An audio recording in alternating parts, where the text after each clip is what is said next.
누가복음 5장 1절 이하의 말씀을 중심으로 깊은 데로 가서 고기를 잡으라는 제목으로 말씀 나누겠습니다. 같이 제목을 읽어보실까요? 시작. 깊은 데로 가서 고기를 잡으라. 이 4장까지 말씀을 나눴습니다. 만약 여러분들에게 여러분은 왜 사십니까? 물어보면 어떻게 답을 하시겠습니까? 결혼했으니까 처자식 먹여 살려야죠. 우리 아이들 잘 되는 거 봐야죠. 여러 가지 삶의 목적이 있을 것입니다. 건강해야죠. 명예를 얻어야죠. 근데 우리 예수님은 그 질문 앞에 아주 간단하게 세 가지, 내가 이를 위하여 왔노라 하면서 지난 2주 동안 공부했죠. 첫 번째가 바로 내가 온 목적, 프리칭. 한국말로 얘기하면은 말씀을 증거하는 것입니다. 말씀을 증거하기 위해서 왔다.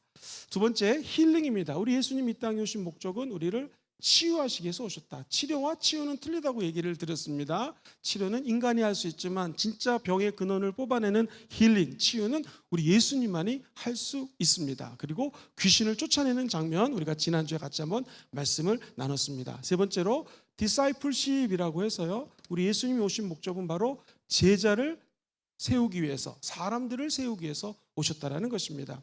과연 우리 예수님은 어떤 사람을 세우셨고 어떻게 사람들을 만지셨을까요? 오늘 본문 1절과 3절에 보면 우리 예수님이 말씀을 가르치는 장면이 나옵니다. 그리고 베드로를 치유하는 장면도 나오고, 이 땅에 오신 목적이 바로 제자를 부르시는 얘기인데요, 야고보와 요한과 우리 베드로를 부르는 장면이 오늘 말씀에 나옵니다. 우리 예수님이 이 땅에 오신 목적, 세 가지 사역을 그대로 이뤄 나갑니다. 한 절 한 절씩 설명을 드리고 맨 끝에 결론 때 말씀을 좀 정리해서 요약해서 말씀을 드리도록 하겠습니다. 먼저 1절에 보시면은 사람들이 많이 모였다는 말씀이 나와요. 같이 읽어볼까요? 시작.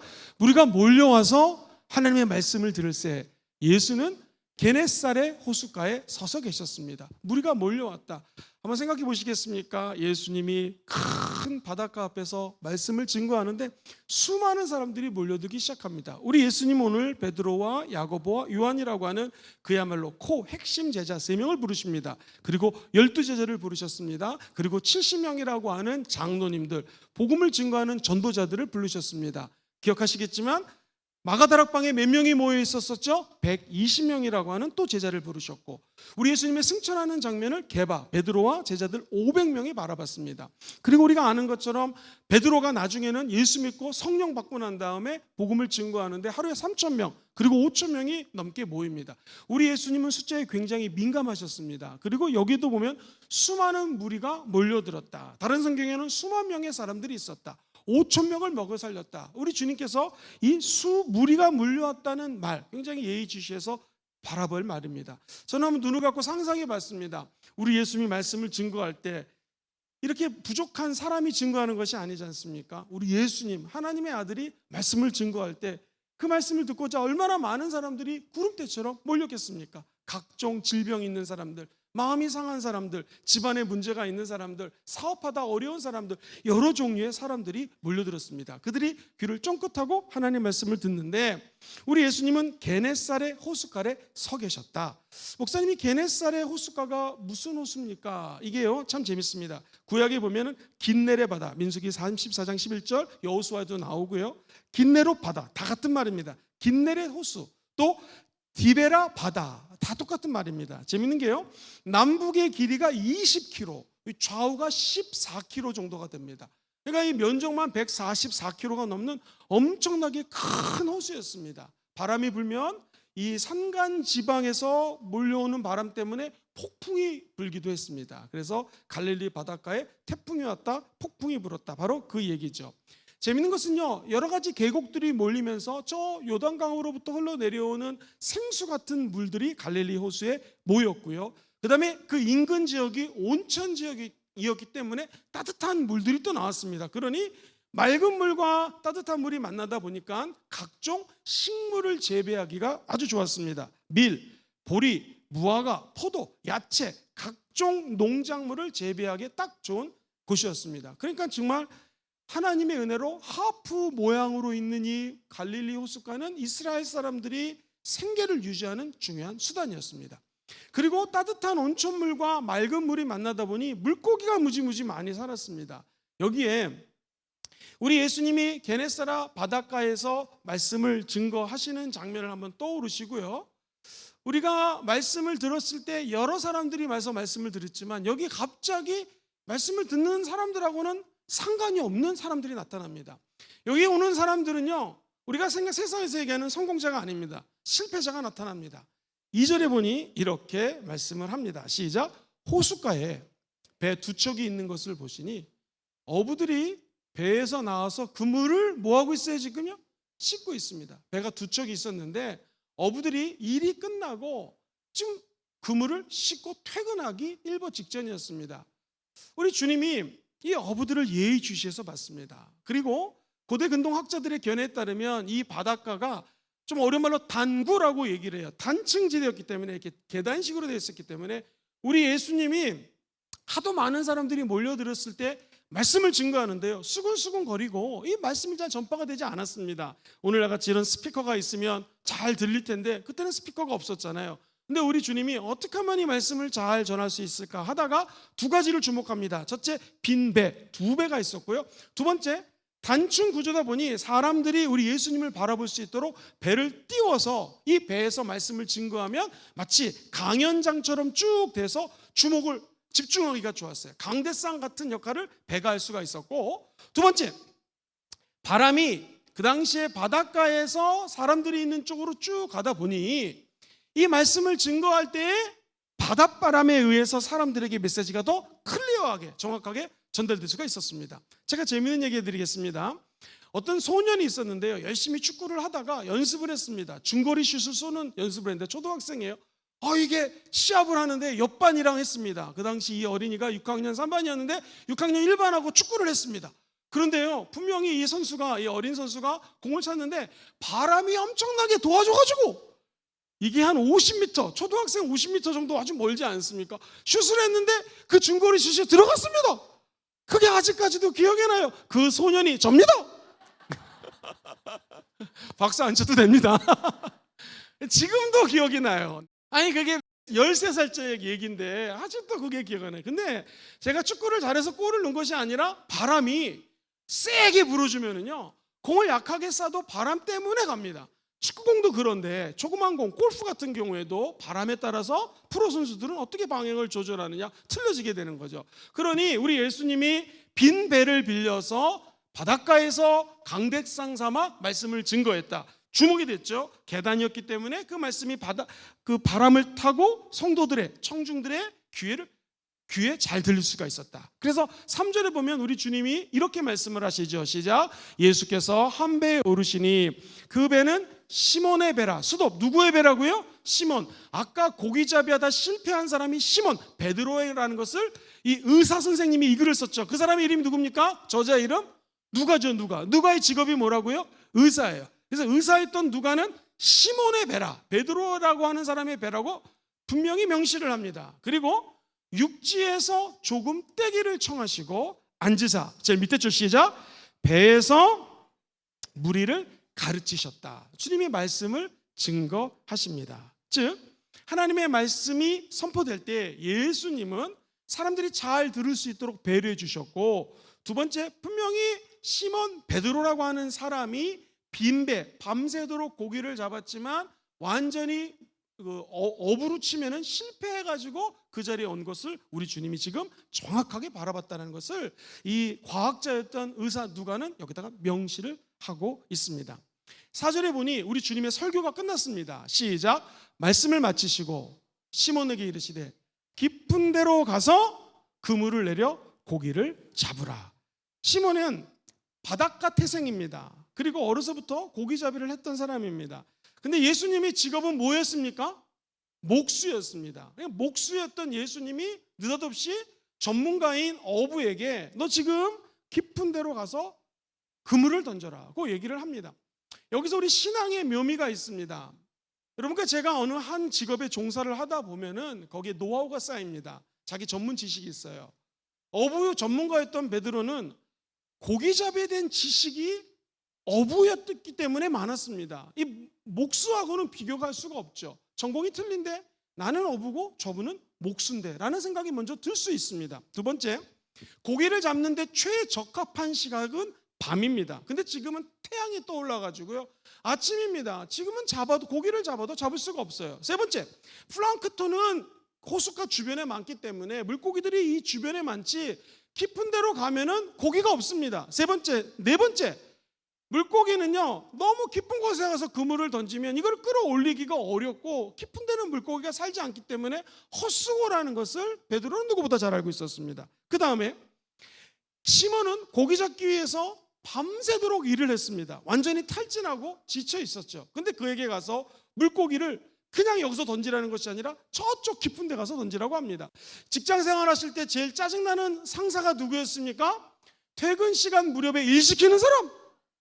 지금 이 베드로는 퇴근 시간입니다. 그물을 씻고 있었는데 아니 지금 퇴근 시간인데 설교하시는 건 좋았지만 갑자기 일을 시키니까 베드로는 마음속에 여러 가지 짜증이 났을 것입니다. 이 불합리합니다. 그리고 이거 논리적이지 않습니다. 이성적이지 않아요. 그런데 믿음은 내 노하우와 내 지식과 말씀이 부딪힐 때 말씀을 따라가는 것입니다.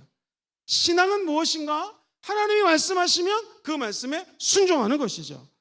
시몬 베드로는 기가 막히게 예수님이 말씀하실 때 자기 지식, 자기 노하우, 자기 그 알미라는 게 있잖아요. 그게 예수님의 말씀과 100% 부딪혔습니다.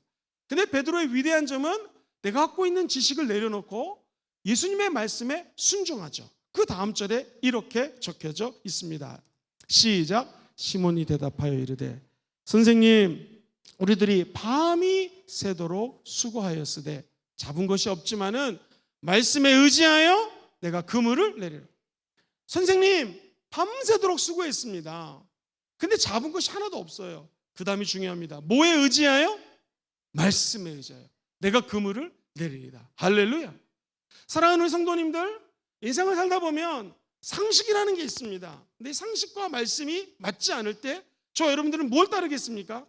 말씀을 따라가셔야 됩니다. 한번 따라볼까요? 주의 말씀 의지하여 그물을 내리겠습니다. 예수님은 저와 여러분들을 늘 테스트하십니다. 네가 알고 있는 지식과 그 이성을 초월한 믿음 둘 중에 무엇을 택하겠느냐? 네가 갖고 있는 정보와 내가 너에게 말하는 말씀 둘 중에 어떤 것을 선택하겠는가? 수없이 많은 경력, 지식이 있었던 베드로는 적어도 물고기 잡는 데는 프로페셔널한 완전한 전문가였는데 자기 이성을 내려놓고 주의 말씀을 따릅니다. 성도라고 하는 것은 거룩한 물입니다. 저와 여러분들이 성도가 되었다라고 하는 것은 자연적인 법칙, 합리적인 상식, 공부를 하면 데이터를 통해서 분석되어 나온 자료들 이것 따르는 것이 아니라 다 중요하죠. 근데 우리들은 더 중요한 것이 있는데 그것이 살아계신 하나님의 말씀이라는 것이죠.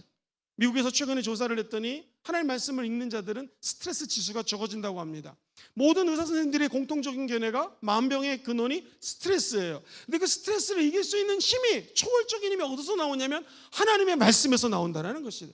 그래서 지혜로운 사람은 그 스트레스를 싸워서 물리치는 것이 아니라 말씀으로 스트레스를 누른다는 것이죠.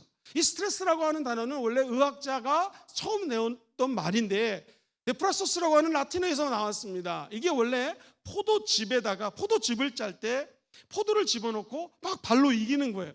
포도 입장에서 얼마나 스트레스 받지 않겠습니까? 얼마나 힘들겠어요. 여기서 나온 단어가 스트레스예요. 우리도 사방으로 우겨쌈을 당한 것 같고 일을 하는데 상사가 짓누르고 동료 때문에 힘들고 밑에 사람들이 힘든 경우를 당하게 됩니다. 때로는 물질이 필요한데 물질이 없어서 짓눌림을 당하는 것 같은 느낌대가 있습니다. 항상 카드값 계산하는 날 있죠. 많은 성도님들이 그때만 되면 주여 삼창하고 기도합니다. 뭔 카드를 이렇게 많이 써가지고 카드가 빠져나가는데 이게 돈이 없으면 또 돌려 막아야 됩니다. 그때 다가오는 스트레스. 또 어떤 분은요 건강이 정말 건강했는데 갑자기 여러 가지 이유 때문에 건강하지 않아가지고 이 데프라소스 막 스트레스를 받는 경우가 있습니다. 이것을 이길 수 있는 유일한 방법은 저와 여러분들에게 하나님 주시는 메시지를 가지고 이길 수가 있다는 것입니다. 우리에게 다가오는 모든 문제를 이길 수 있는 능력이 하나님 말씀 앞에 있다는 것이죠. 어떤 분이 글을 써갔는데 만약 베드로가 지금 고기를 잡을 만큼 잡았습니다. 그리고 지금 충분히 마음이 기뻐요. 그러면 아마도 베드로는 이 말씀에 순종 안 할 수도 있었다는 것이죠. 베드로의 순종할 수 있는 타임은 그가 밤새도록 고기를 잡았지만 아무것도 없을 때, 하나님은 저와 여러분들이 수고하고 애썼지만 아무런 결과가 없을 때 그때 만나주십니다. 내 힘으로 내 능력으로 되지 못할 때 하나님의 말씀의 능력으로 된다는 것을 보여주기 원한다는 것이죠. 사랑하는 우리 성도님들 가운데 내가 애쓰고 힘썼지만 아무 열매가 없습니다 할 때 우리 주님이 만나주시는 것이고요. 그때 주의 음성을 들으면 100% 순종하시기를 주의 이름으로 축원드립니다. 자, 보세요.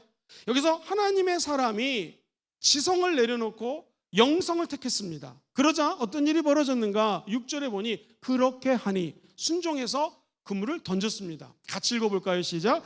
그렇게 하니 고기를 잡은 것이 심히 많아. 야, 이게 오비디언스라고 하는 단어를 쓰는데 순종입니다. 순종하니, 그렇게 하니는 순종하니라는 말이거든요. 고기를 잡았는데 이게 웬일입니까? 너무나 많아가지고 그물이 찢어집니다. 이 순종이라는 게요, 얼마나 놀라운 능력이 있냐면 사무엘상에 보면은 순종이 제사보다 낫다는 말씀을 하면서 사무엘이 이르되 야훼께서 번제와 다른 제사를, 이 번제와 다른 제사는 예배들이거든요. 주일 예배하고 수요 예배, 금요 예배, 그의 목소리를 청종하는 것을 좋아하심 같이 좋아하시겠나이까. 예배드리는 거 우리 주님이 제일 중요하십니다. 좋아하십니다. 믿으십니까? 지금 여러분과 제가 나와서 예배드리는 거 사람이 가장 기뻐하세요. 근데 그 다음이 중요합니다. 순종이 뭐보다 나요? 제사보다 나고. 구약의 제사는 오늘날의 예배거든요.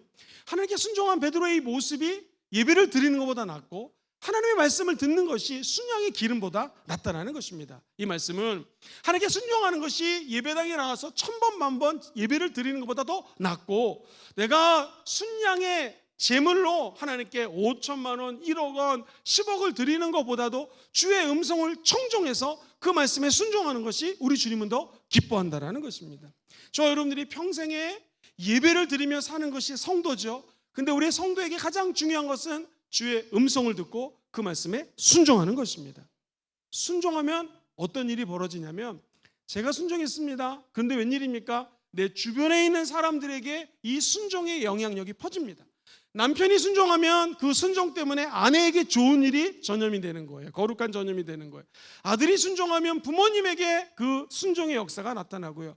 내가 순종하면 옆에 있는 동료들에게 역사가 나타납니다. 자, 그 말씀을 한번 그 다음 절에서 한번 찾아보겠습니다. 7절 천천히 읽어보겠습니다. 시작. 이에 다른 배에 있는 동무들에게 손짓하여 와서 도와달라 하니 그들이 와서 두 배의 채움에 어떻게 됐어요? 배가 잠기게 될 정도로 역사가 일어났습니다. 다른 친구들에게 손짓을 합니다. 와서 좀 도와줘라. 한 사람의 순종이 옆에 있는 친구들에게도 거룩한 대박을 터지겠다는 것이죠. 우리가 이 땅에 살면서 수없이 많이 갈등하는 것은 무엇이냐면, 주님 말씀하셔서 내가 듣겠습니다. 그렇죠? 그런데 이 말씀보다 내가 갖고 있는 지식과 내 삶의 정황들이 더 중요할 때는요, 말씀 따라가지 않습니다. 내 계획을 따라갈 때가 너무나 많은 것이죠. 사랑하는 성도님들, 저와 여러분들이 순종이 제사보다 낫다면 주의 말씀을 듣고 그 말씀을 따라가기를 주의 이름으로 축원드립니다. 따라가기만 하면 그 말씀 때문에 수많은 사람들이 선한 영향력을 맺게 된다는 거예요. 두 배의 채움에 잠기게 되었더라. 이 말씀은 과학자가 적은 것입니다. 한 배에 그물이 차서 축복을 받았노라가 아니라 다른 한 배까지 와서 도와달라고 해서 양쪽 배가 잠기게 되었다라는 것은 관찰자의 의견에 따르면 이것은 한마디로 얘기하면 사실이라는 거예요. 순종하면 기적이 일어납니다. 시작. 순종하면 기적이 일어납니다. 이것은 매우 사실이라는 거예요. 확실하다는 것입니다. 사랑하는 성도님들, 하나님의 은혜는 어떤 것이냐? 참 신기해요. 내가 하나님의 말씀에 순종하면 하나님께 내 믿음을 드리는 것이거든요. 그럼 믿음을 드리면 어떤 일이 벌어지는가? 누가복음 6장에 보면 이런 말씀이 나와요. 38절 시작. 주라 그리하면 너희에게 줄 것이니 곧 후이되어 누르고 흔들어 넘치도록 하여 너희에게 안겨주리라. 너희가 헤아리는 그 헤아림으로 너희도 헤아림을 도로 받을 것이요. 하나님 주시는 축복은요, 누르고 흔들어 넘치도록 우리에게 다시 안겨준다는 것입니다. 우리가 말씀 앞에 순종하면 내 인생을 주님께 드리는 것입니다. 우리가 아까 드렸던 찬양처럼 주님 내가 여기 있사오니 나를 써주시옵소서, 나를 보내소서라고 나를 주님께 드리는 거예요. 그러면 주님께서는 그것을 받으시고 누르고 흔들어 넘쳐서 다시 되돌려준다는 거예요. 오늘 베드로는 적어도 그의 믿음을 하나님 앞에 드렸습니다. 그랬더니 야고보와 요한과 수없이 많은 사람들이 함께 축복을 받았다는 것이죠. 이렇게 한번 인사해 보겠습니다. 어색하지만 당신이 순종하면 내가 복을 받습니다. 시작. 당신이 순종하면 내가 복을 받습니다. 이게 거룩하게 연결이 되는 거예요. 김영건 목사가 순종할 수 있도록 여러분 기도 많이 해 주십시오. 제가 하나님 말씀에 순종해야지 우리 성도님들이 은혜를 받는 것이고요. 성도님들이 순종하고 하나님 말씀에 아멘하고 나아갈 때 말씀 전하는 저에게도 그 은혜가 미치게 된다라는 것입니다. 사랑하는 성도님들, 빌립보서 4장 19절도 한번 읽어보겠습니다. 시작. 나의 하나님이 그리스도 예수 안에서 영광 가운데 그 풍성한 대로 너의 모든 쓸 것을 채우리라. 믿으십니까? 우리 주님의 영광 가운데서 풍성한 대로 우리 모든 쓸 것을 채워주십니다. 언제? 순종할 때. 언제? 실패하고 주의 말씀을 들으러 예배당에 나왔을 때. 언제? 나 혼자만 복을 받는 게 아니라 친구들에게 도움을 요청할 때 하나님께서는 이 은혜를 반드시 허락하여 주시는 것입니다. 마귀가 온 것은 죽이고 도둑질하고 멸망시키기 위해서 왔다고 성경은 얘기합니다. 예수님이 온 것은 생명을 얻되 풍성히 얻게 하기 위해서 우리 예수님이 오셨다는 것이죠. 여러분은 마귀의 소리를 듣고 따라가시겠습니까? 주의 음성을 듣고 따라가시겠습니까? 내 아들은 내 음성을 듣는다. 내 백성은 내 음성을 듣는다. 왜냐하면 우리 주님이 목자시고 저와 여러분들은 그분의 양이기 때문입니다. 그럼 양 입장에서 무슨 고백이 되느냐? 야훼는 나의 목자시니 내게 부족함이 없습니다. 사랑하는 성도님들, 이 말씀은요, 이 말입니다. 주님이 나의 목자라면 모든 것이 다 되었다라는 거예요. 주님이 다 책임져 주신다라는 것이죠. 오늘 베드로는 적어도 주님의 부르심 앞에 나아갈 때 그 부분을 체험했습니다. 아하, 주님 앞에 순종했더니 그 말씀대로 기적이 일어나는구나. 그리고 그 기적은 거룩하게 전염이 되는구나. 여러분, 이 베드로는 나중에 어떻게 됐을까요?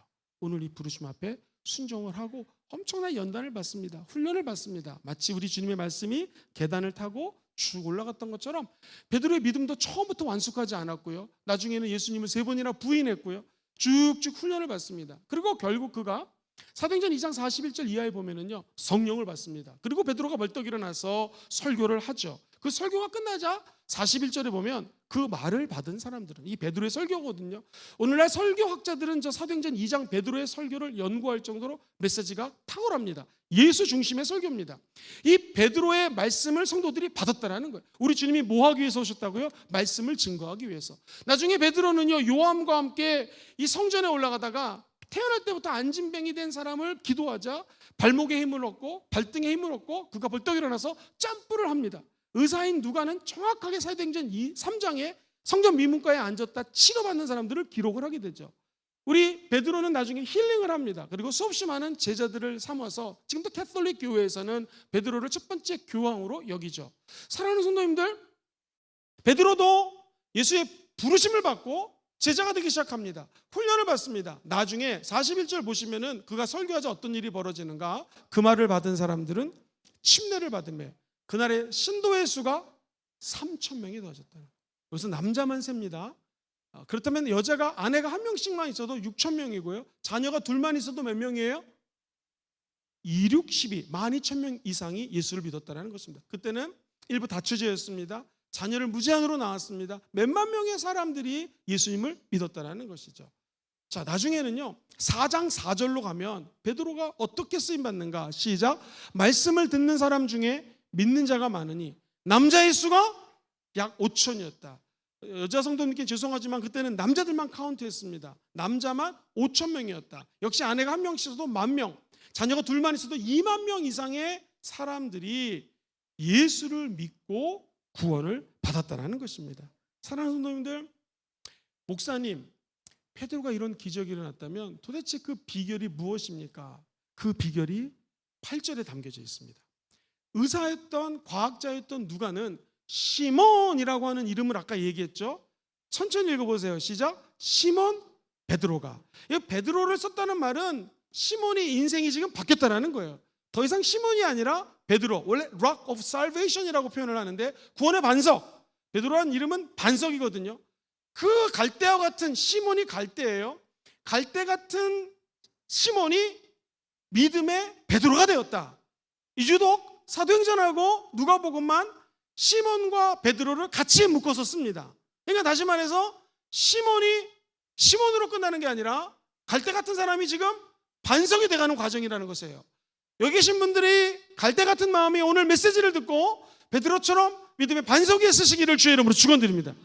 누가는 그래서 시몬 베드로라는 것을 짬뽕해서 씁니다. 오직 누가복음만 사도행전만 이렇게 붙여서 써요. 시몬 베드로가 이를 보고 예수의 무릎 앞에 엎드려 이르되 주여 나를 떠나소서 나는 죄인이로소이다.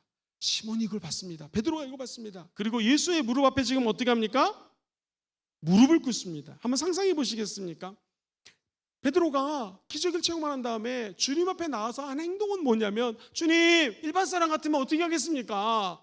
머리가 돌아가는 사람들 같으면 경영학을 전공했다? 지금 2배면 대략 물고기가 몇 마리인지가 파악이 될 겁니다. 팔면은 약 한 1억 5천 정도의 수입이 올릴 거라는 계산이 나올 수가 있겠죠. 또는 1,500만 원의 수입이 올리겠다. 그러면 분명히 딜을 할 겁니다. 주님, 이게 저랑 같이 사업하시죠?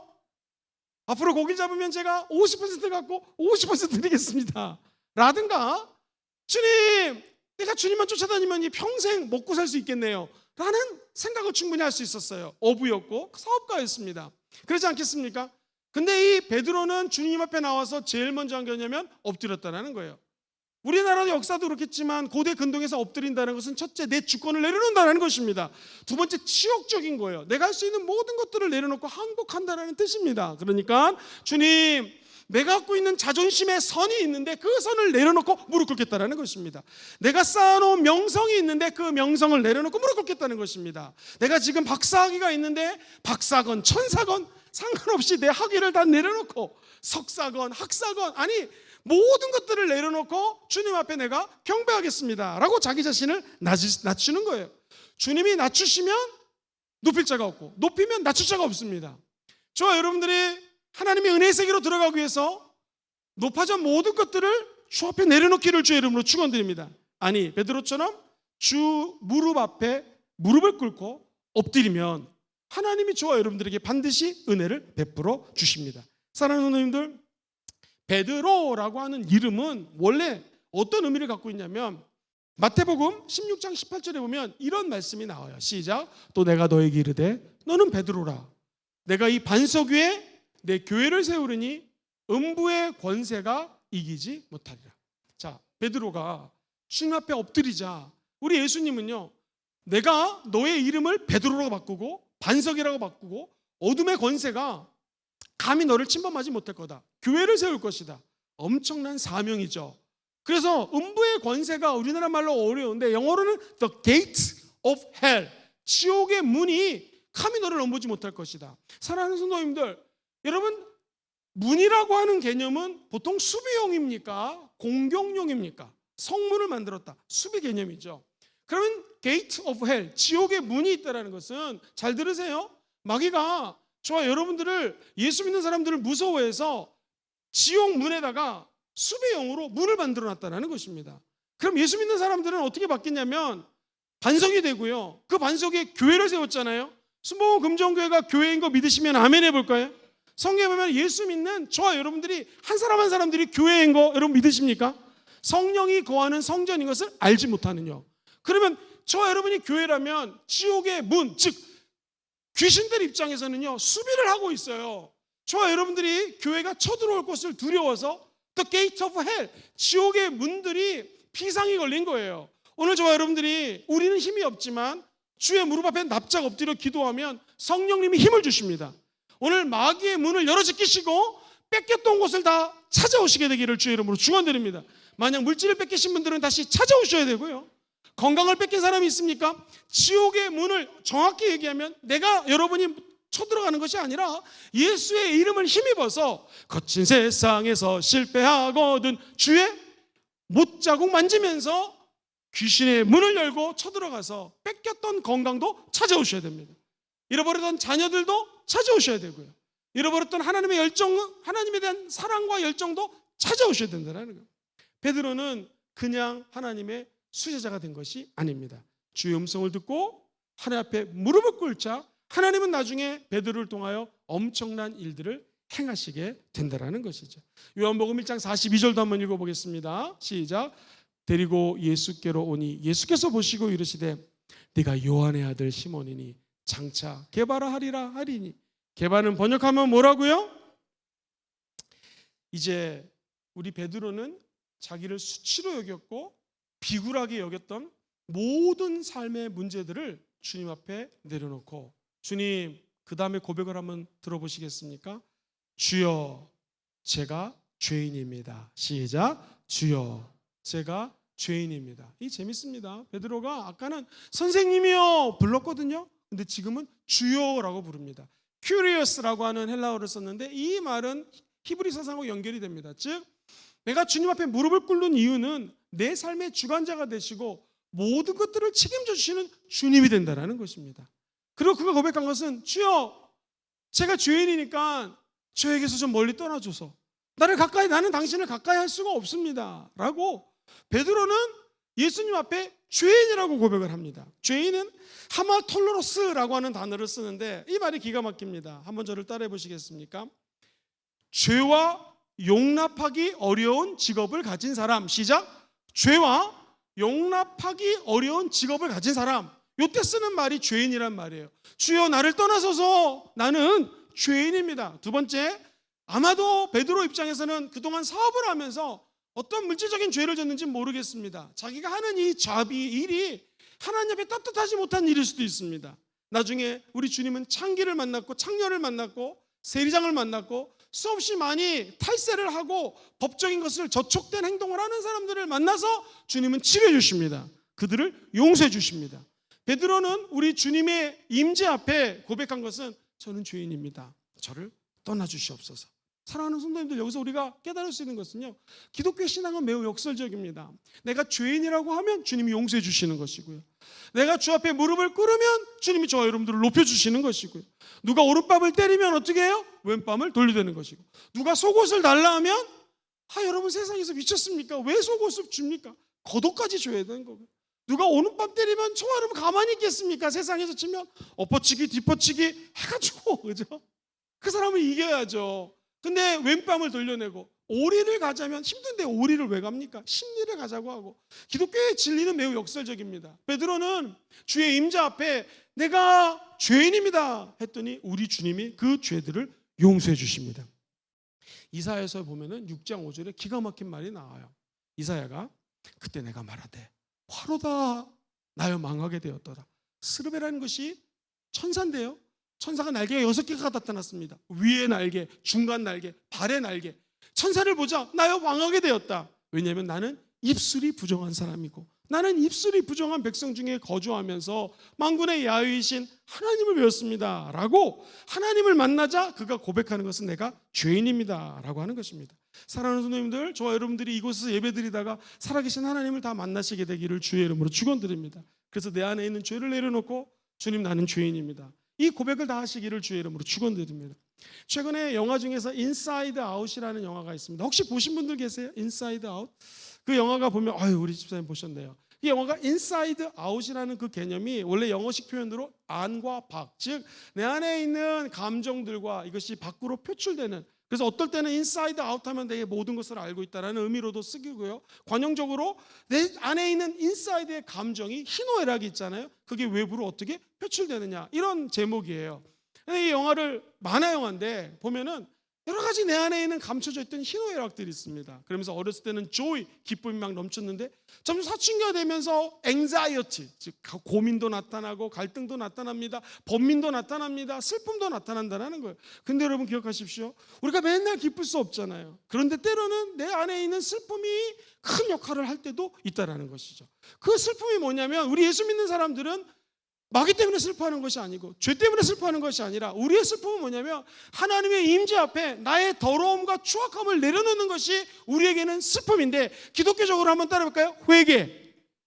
기독교는 회개의 종교예요.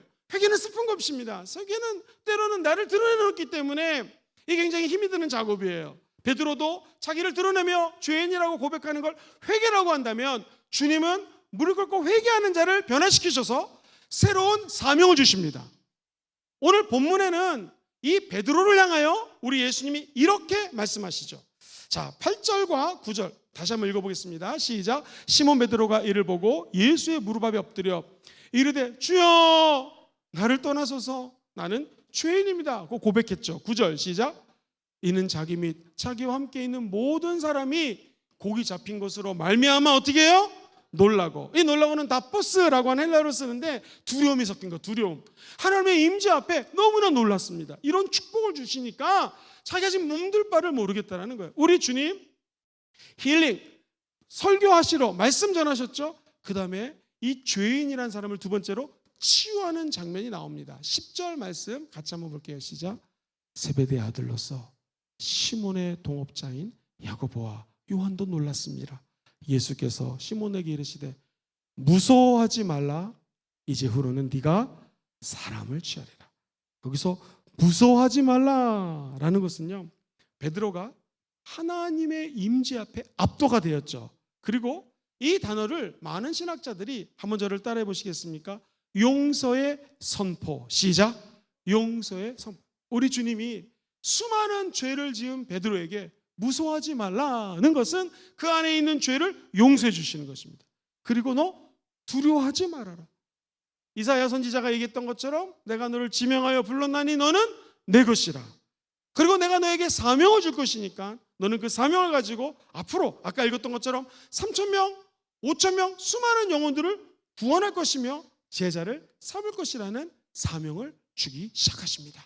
사랑하는 성도님들, 우리가 주 앞에 낮아져 엎드려 기도하고 내가 죄인입니다 라고 아픈 회개를 하면 주님께서는 저와 여러분들에게 새로운 소망을 주시고 새로운 꿈과 비전을 주시고 우리를 회복시켜 주십니다. 그래서 많은 사람들이 육체의 힐링도 중요하지만 우리 감정의 힐링, 영혼의 힐링, 내가 알고 있는 지적인 모든 것들을 내려놓는 힐링, 그리고 내 의지력도 내려놓는 힐링이 더 중요한 것이죠. 베드로는 적어도 오늘 이 예수 그리스도의 만남을 통하여 자기 지식과 자기의 감정과 자기의 의지, 즉 혼적인 모든 세계의 것들을 내려놓습니다. 그랬더니 우리 주님이 그를 치료해 주시는 것이죠. 오늘 그 치유의 강선이 여러분들에게도 뿜어지게 되기를 주의 이름으로 축원드립니다. 그리고 너는 이제 사람을 취하리라 라고 하는 사명까지도 얹어 주십니다. 11절 같이 한번 보겠습니다. 천천히 시작. 그들이 베드로를 육지에 대고 모든 것을 버려두고 예수를 따르니라. 이거 영화로 치면 너무 재밌을 것 같아요. 베드를 자기들의 소유 아니겠습니까?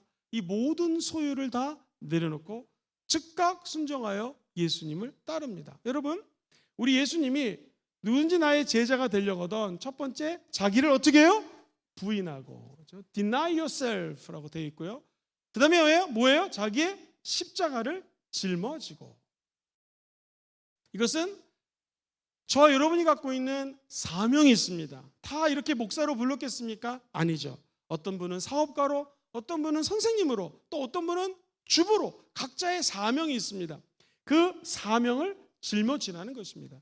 그리고 세 번째, 자기를 부인하고 자기 십자가를 짊어지고, 세 번째가 뭐예요? 나를 따르라. 그러면 내 제자가 되리라. 베드로의 경우는요, 자기를 부인했습니다. 너 깊은 곳에 가서 그물을 던져라. 자기 지식을 내려놨습니다. 삶의 경험을 내려놨습니다. 노하우를 내려놨습니다. 이게 부인하는 거예요. 즉 내가 내 길을 가는 것보다 주님이 길을 가겠습니다.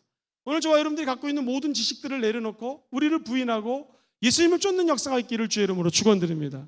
두 번째, 너는 앞으로 사람을 낚는 어부가 될 것이다. 사람을 취할 것이다. 사명 붙들고 나갑니다.